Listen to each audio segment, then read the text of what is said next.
To say that Beverly Martens has had a challenging life would be somewhat of an understatement. Beverly is a familiar face at Southeast Helping Hands, Steinbach's local food bank.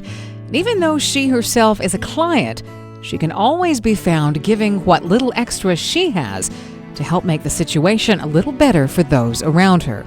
Beverly's troubled journey began when she was just a little girl. I had a very rough childhood. I was constantly picked on in school, being the poor kid in the class. And at that time, we were bringing for lunches large sandwiches and stuff like that. So we were always getting picked on. And then there was traumatic events. I got hit by a car. Both my parents were alcoholics.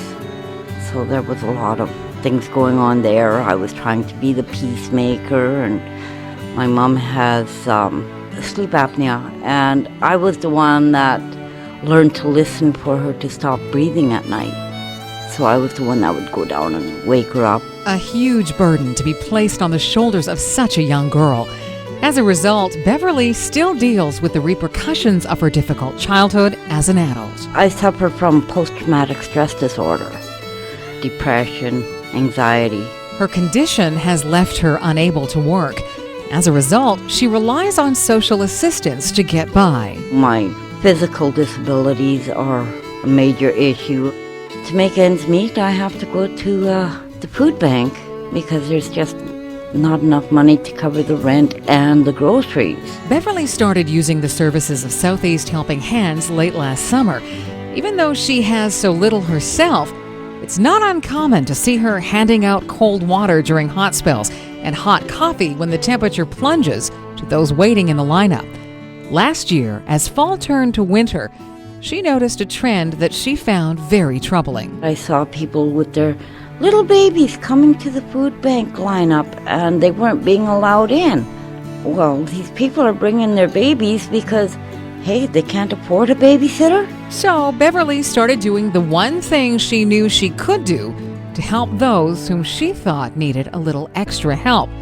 She started to crochet baby blankets. I just started crocheting the blankets and serving coffee, and every time I saw someone with a small child, I'd give them a blanket. Beverly taught herself to crochet by watching her mother do it so many years ago.